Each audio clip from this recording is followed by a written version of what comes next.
యోహాను సువార్త 1వ అధ్యాయం. ఆదియందు వాక్యముండెను, వాక్యము దేవుని యొద్ద ఉండెను, వాక్యము దేవుడై ఉండెను. ఆయన ఆదియందు దేవుని యొద్ద ఉండెను.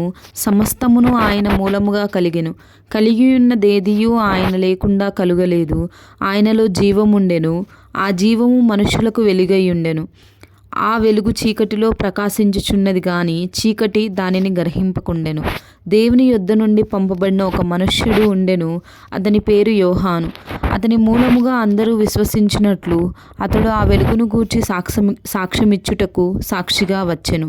అతడు ఆ వెలుగై ఉండలేదు, కానీ ఆ వెలుగును గూర్చి సాక్ష్యమిచ్చుటకు అతడు వచ్చెను. నిజమైన వెలుగు ఉండెను. అది లోకములోనికి వచ్చుచు ప్రతి మనుష్యుణ్ణి వెలిగించుచున్నది. ఆయన లోకములో ఉండెను. లోకం ఆయన మూలముగా కలిగెను గాని లోకమాయనను తెలుసుకొనలేదు. ఆయన తన స్వకీయుల యొద్దకు వచ్చెను. ఆయన స్వకీయులు ఆయనను అంగీకరింపలేదు. తన్ను ఎందరు అంగీకరించెదరో వారందరికీ, అనగా తన నామమందు విశ్వసించిన వారికి దేవుని పిల్లలగుటకు ఆయన అధికారము అనుగ్రహించెను. వారి దేవుని వలన పుట్టినవారే కానీ రక్తము వలనైనను, శరీరేచ్ఛన వలనైనను, మానుస్వేచ్ఛ వలనైనను పుట్టినవారు కారు. ఆ వాక్యము శరీరధారి అయి కృపాసత్య సంపూర్ణుడుగా మన మధ్య నివసించెను. తండ్రి వలన కలిగిన అద్వితీయ కుమారుని మహిమ వలె మనము ఆయన మహిమను కనుగొంటిమి. యోహాను ఆయన గూర్చి సాక్ష్యమిచ్చుచు, నా వెనుక వచ్చువాడు నాకంటే ప్రముఖుడు గనుక ఆయన నాకంటే ముందువాడాయననియు, నేను చెప్పినవాడు ఈయనే అనియు ఎలుగెత్తి చెప్పెను. ఆయన పరిపూర్ణతలో నుండి మనమందరము కృప వెంబడి కృపను పొందితిమి. ధర్మశాస్త్రము మోషే ద్వారా అనుగ్రహింపబడెను. కృపయు సత్యమును యేసుక్రీస్తు ద్వారా కలిగెను. ఎవడనును ఎప్పుడైనను దేవుణ్ణి చూడలేదు. తండ్రి రొమ్మునన్న అద్వితీయ కుమారుడే ఆయనను బయలుపరచెను. ఎవడవని అడుగుటకు యూదులు యెరూషలేము నుండి యాజకులను, లేవీయులను యెహోవా నద్దకు పంపినప్పుడు అతడిచ్చిన సాక్ష్యం ఇదే. అతడు ఎరుగననక ఒప్పుకొనెను, క్రీస్తును కానని ఒప్పుకొనెను. కాగా వారు, మరి నీవెవరువు? నీవు ఏలియావా అని అడుగగా అతడు కాదనెను.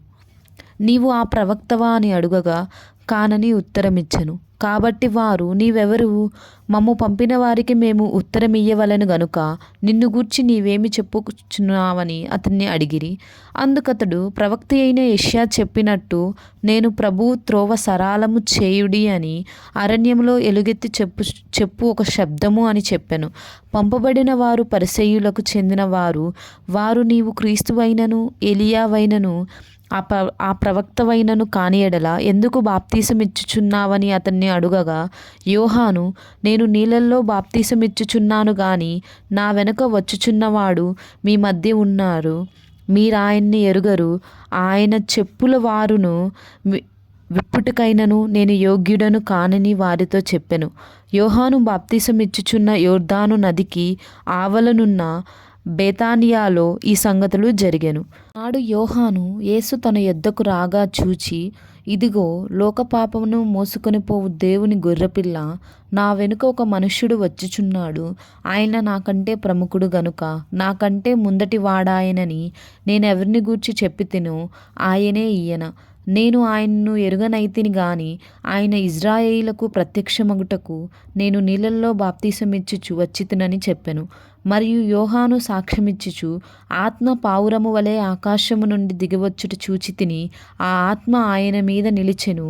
నేను ఆయనను ఎరుగనైతిని కానీ నీళ్ళల్లో బాప్తీసమిచ్చుటకు నన్ను పంపిన వాడు, నీవెవని మీద ఆత్మ దిగివచ్చి నిలుచుట చూచితువో ఆయన పరిశుద్ధాత్మలో బాప్తీసమిచ్చువాడని నాతో చెప్పెను. ఈయనే దేవుని కుమారుడని నేను తెలుసుకొని సాక్ష్యమిచ్చితినెను. మరునాడు మరలా యోహానును అతని శిష్యులలో ఇద్దరును నిలుచుండగా అతడు నడుచుచున్న యేసు వైపు చూచి, ఇదిగో దేవుని గొర్రెపిల్ల అని చెప్పెను. అతడు చెప్పిన మాటలు ఆ ఇద్దరి శిష్యులు విని యేసును వెంబడించిరి. యేసు వెనుకకు తిరిగి వారు తన్ను వెంబడించుట చూచి, మీరేమి వెదుకుచున్నారని వారిని అడుగగా వారు, రబ్బీ, నీవు ఎక్కడ కాపురమున్నావని ఆయన్ను అడిగిరి. రబ్బీ అను మాటకు బోధకుడని అర్థము. వచ్చి చూడునని ఆయన వారితో చెప్పగా వారు వెళ్ళి ఆయన కాపురమున్న స్థలము చూచి ఆ దినము ఆయన యొద్ద బస చేసిరి. అప్పుడు పగలు రమారమి 4 గంటల వేళాయెను. యోహాను మాట విని ఆయన్ను వెంబడించిన ఇద్దరిలో ఒకడు సీమోను పేతురు యొక్క సహోదరుడైన ఆంద్రెయ.